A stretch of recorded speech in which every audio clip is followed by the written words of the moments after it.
Listen carefully and answer questions 1 to 4. Good afternoon. You're through to reception at the Island Hotel in Crete. How may I help you today? Yes, hello there. I'm hoping to book a double room for my wife and myself for about 2 weeks, from the 25th of April of this year. Firstly, could you tell me whether it's particularly hot during this time? Yes, of course, sir. During late April and early May, the daytime temperature shouldn't exceed 19 degrees Celsius. But the weather has been rather erratic and difficult to predict in recent years, so I am unable to say for certain. Okay, that sounds good. My wife doesn't like going outside when it's very hot. I haven't booked flights yet, but I must say that I'm unfamiliar with Crete and its transport system. Does the hotel provide an airport shuttle service? Yes, sir. We provide a complimentary airport pickup service for all our guests. It takes about 40 minutes to get here from the airport, but it's at least 60 minutes at rush hours. And you will be provided with a fully air-conditioned shuttle bus. Okay, excellent. In that case, do you have any rooms available for the dates I gave you? I shall have a look on the system now for you, sir. Bear with me just a moment. Yes, sir. I can see now that we have several rooms available. Would you prefer a garden view or a sea view? Well, ideally I would like a sea view room with a balcony, but of course that depends on the difference in price. Not to worry, sir. All of our standard double rooms have ensuite facilities and a balcony. If you would like one of our sea view rooms, there is a premium of €60 per night. Okay, so could you tell me the total nightly rate for a standard double room with a sea view? Yes, of course, sir. For the spring months, our rate is €216 per night. For 14 nights altogether, this will come to €3,024. Perfect. I also read on your website that the hotel has gym and spa facilities. Are there any other facilities on offer? Yes, we have a large outdoor infinity pool overlooking the ocean, with luxury sunbeds and a poolside bar. We also have 3 full-size tennis courts, where we run a popular doubles tournament, with the winner receiving 2 all-inclusive spa day vouchers. Goodness, I shall have to brush up on my tennis skills. Before you hear the rest of the conversation, you have some time to look at questions 5 to 10.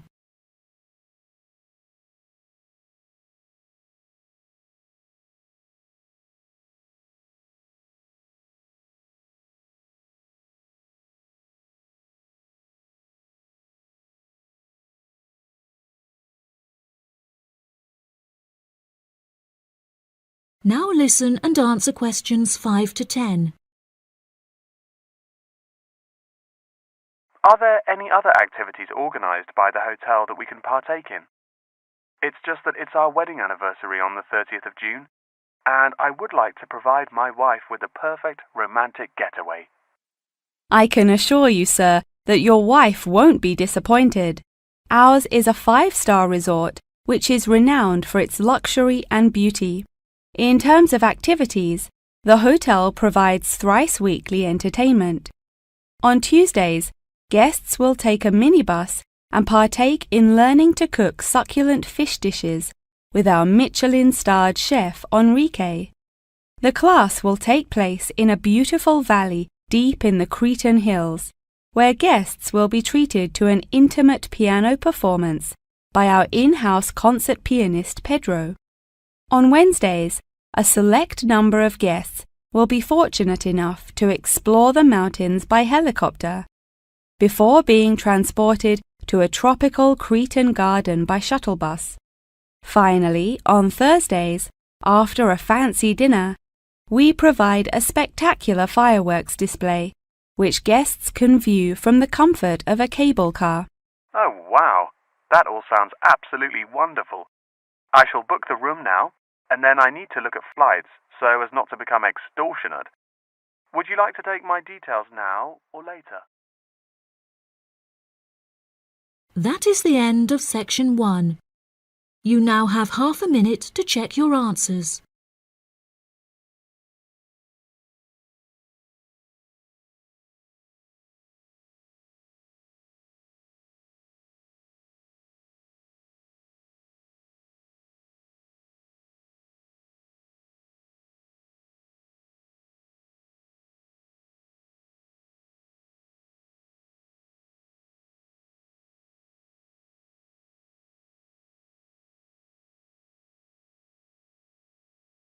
turn to Section 2. Section 2. You will hear part of a radio program about online exchange business. First, you have some time to look at questions 11 to 14.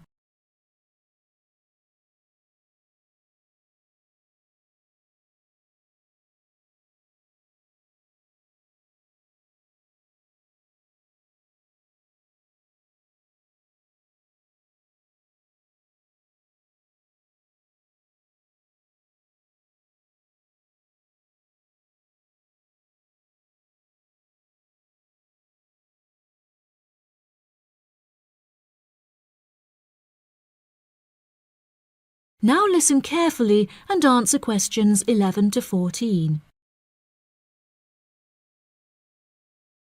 Barter Online UK is a young, up-and-coming website in the United Kingdom where users can buy new and used goods.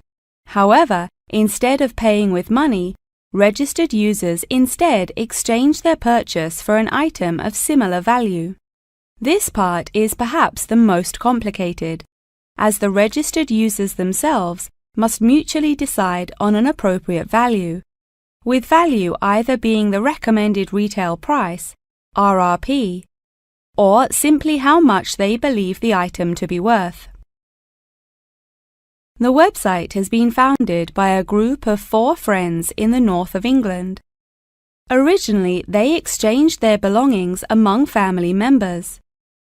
They frequently found themselves swapping their belongings when they no longer had any use for them. They live by the motto, "One person's trash is another person's treasure," and hate to throw things away. As more and more people caught wind of the idea and wanted to participate in the exchanges, the group decided that the idea had the potential to become a successful business venture, and so it did. Barter Online UK is a startup online business, which took 3 months to set up, and has now been running for around half a year. Despite only being founded a short time ago, the website has already garnered about 1,500 registered users, with 500 more than expected, a huge achievement for the founders. Some of the users are registered in the United Kingdom and Canada, with the majority from the Republic of Ireland. In order to become a registered member, users must first fill in their personal details, followed by their credit or debit card details, which will be used to take payment of a monthly fee of £5. As long as this fee is paid, users will be able to perform an unlimited number of online exchanges. Before you hear the rest of the program, you have some time to look at questions 15 to 20.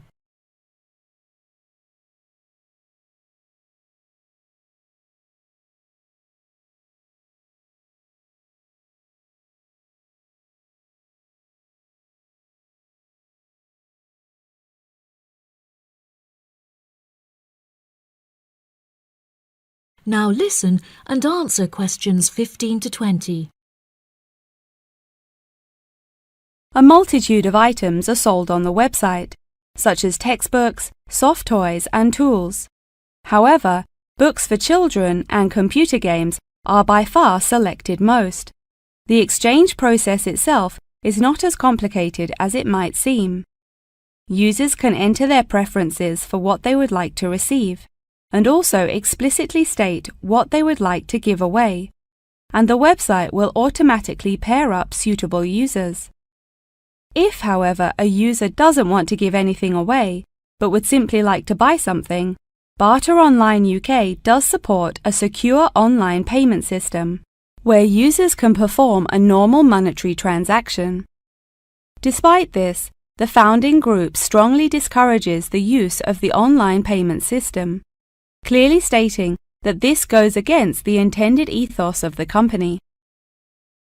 Although bartering is an age-old process, many of the website's users are unsure how to decide which of their own items to exchange. It often helps to order items by popularity, using the filter button provided. This will tell the website to find out popular items for users' convenience. To this, the founding members say, just put everything you don't want on there. Different people have different tastes, and you never know what they might be looking for. In order to aid registered users in their exchanges and to provide them with assurance, the founders recently added a new feature whereby on completion of an exchange, users will be encouraged to provide each other with feedback. This feedback will include criteria such as the quality of the item as compared with how it was advertised, the ease of communication with the seller, the speed at which the item was delivered, and so on.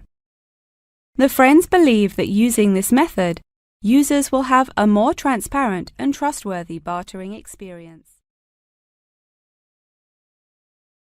That is the end of section 2. You now have half a minute to check your answers.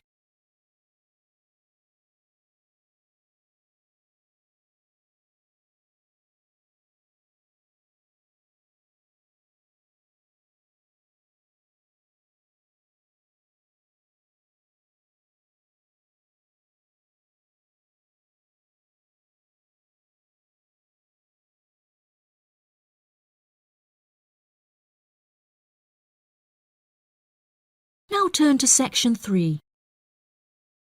Section 3. You will hear Tom and Annie, 2 students, talking with their professor about the assignment. First, you have some time to look at questions 21 to 26.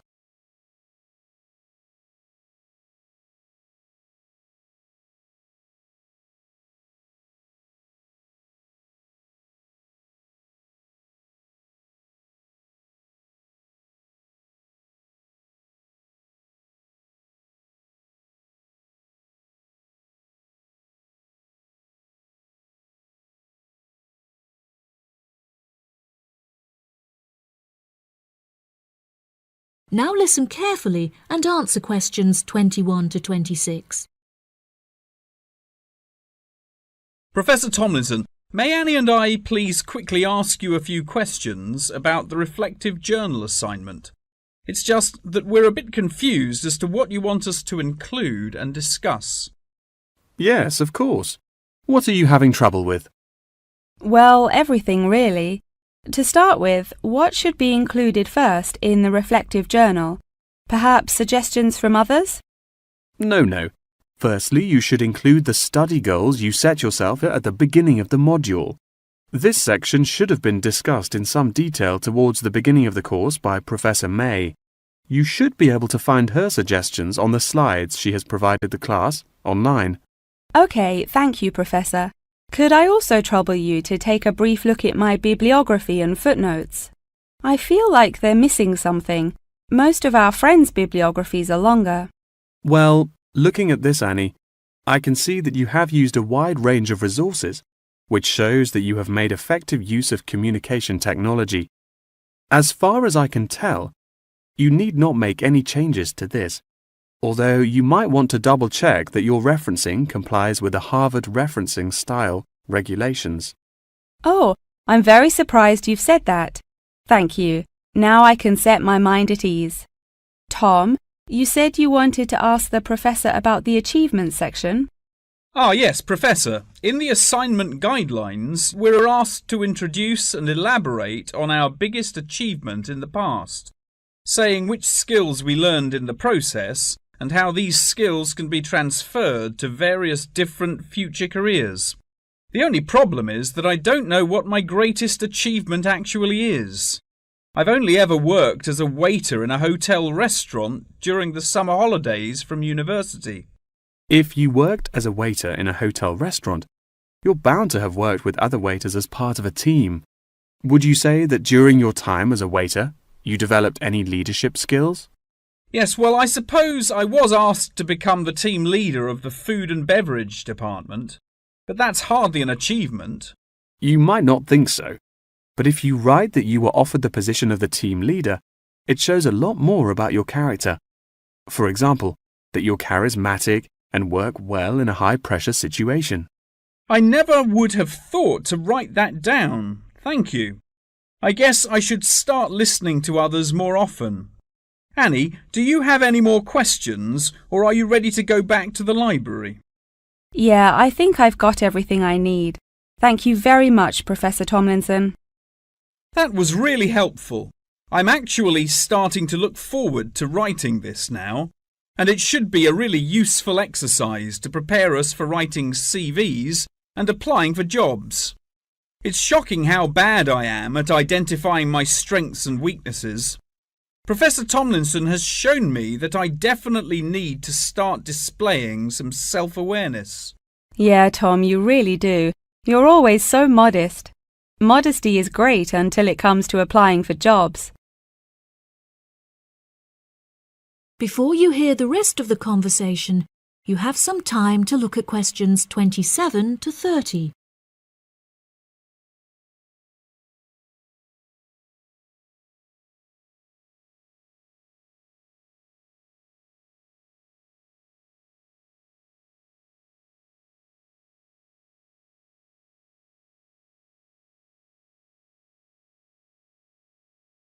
Now listen and answer questions 27 to 30. Oh no! I forgot to ask the professor about the section on identifying the skills gained through different activities. Do you remember? When it asks you, for example, whether writing an essay develops your study skills or your independent learning and so on.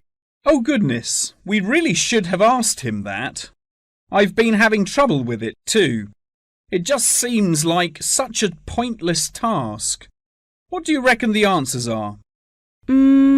I think writing an essay might be a way of identifying and resolving a problem, because you have to state the problem in the introduction and then solve it. I'm not so sure about taking exams. I thought they were supposed to develop lots of different skill sets. If I really had to choose, I'd say that taking exams enables you to become more confident in yourself. Do you agree? Maybe. I really don't know either. What do you think about the last two? Making class notes and presentation notes? Oh, it's so difficult. I think making class notes has to be a way of becoming a more independent learner, because you yourself decide what the important information is and learn it. That reminds me, I find taking presentation notes is a disaster. The professors speak much too quickly, and I write much too slowly. That is the end of section 3. You now have half a minute to check your answers.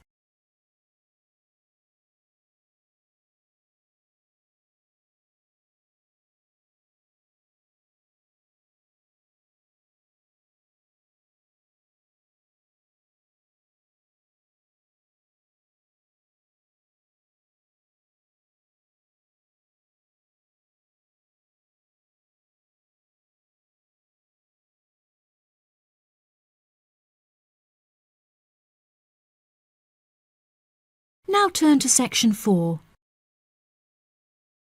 Section 4. You will hear a talk on the research of the behaviour of chimpanzees. First, you have some time to look at questions 31 to 40.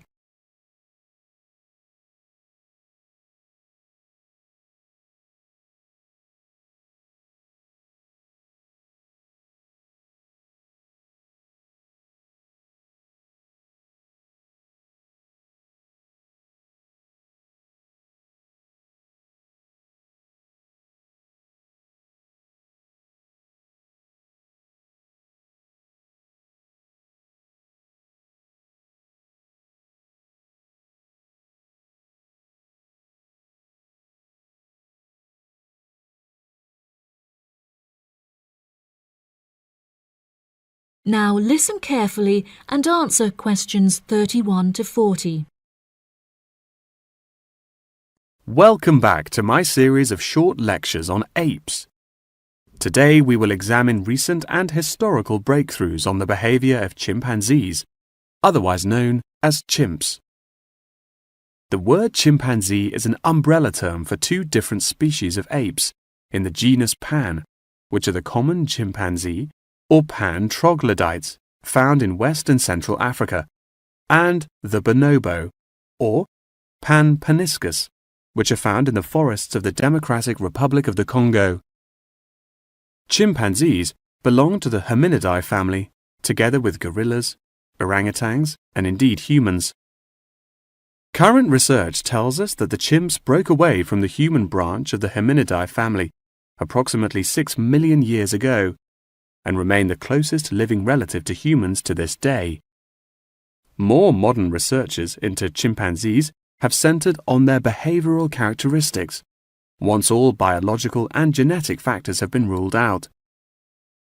In this way, scientists have unearthed an unfathomable amount of similarities between human and chimpanzee behavior.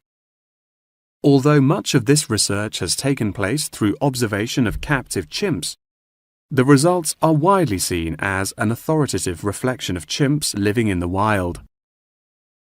Chimps live in large so-called communities comprised of many male and female members, with the social hierarchy determined by an individual chimp's position and influence.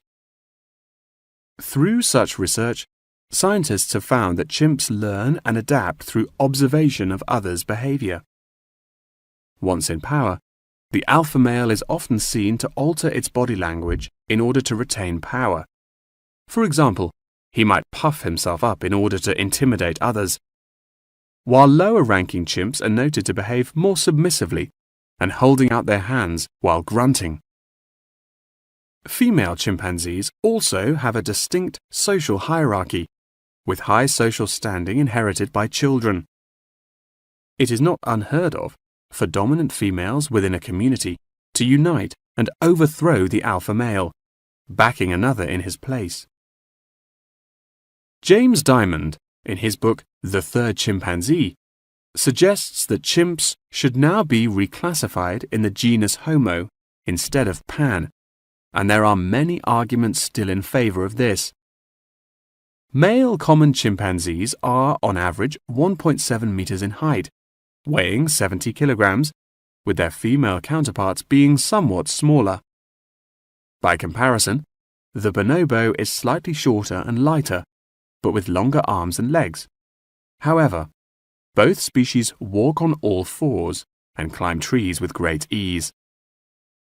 Jane Goodall made a groundbreaking discovery in 1960 when she observed the use of tools among chimpanzees, including digging for termites with large sticks. A recent study claimed to reveal that common chimpanzees in Senegal have been using spears sharpened with their teeth to hunt. However, these reports remain unsubstantiated. Researchers have witnessed such tools, namely rocks, being used by chimps to open coconut shells, and indeed crushing nuts with stone hammers. As scientific technology has developed, so too has our knowledge of the sheer extent of the chimp's intelligence. Research has now shown that chimps have the capability to learn and use symbols and understand aspects of the human language, including syntax, as well as numerical sequences. As I mentioned earlier, the umbrella term chimpanzee is comprised of the common chimpanzee and the bonobo. These two subspecies are divided along the Congo River, with the common chimps living on one side and the bonobos living on the opposite side of the river. Over the past few decades, both of these subspecies have witnessed an alarming decrease in population density, with animal activists now working harder than ever to protect those remaining and encourage procreation.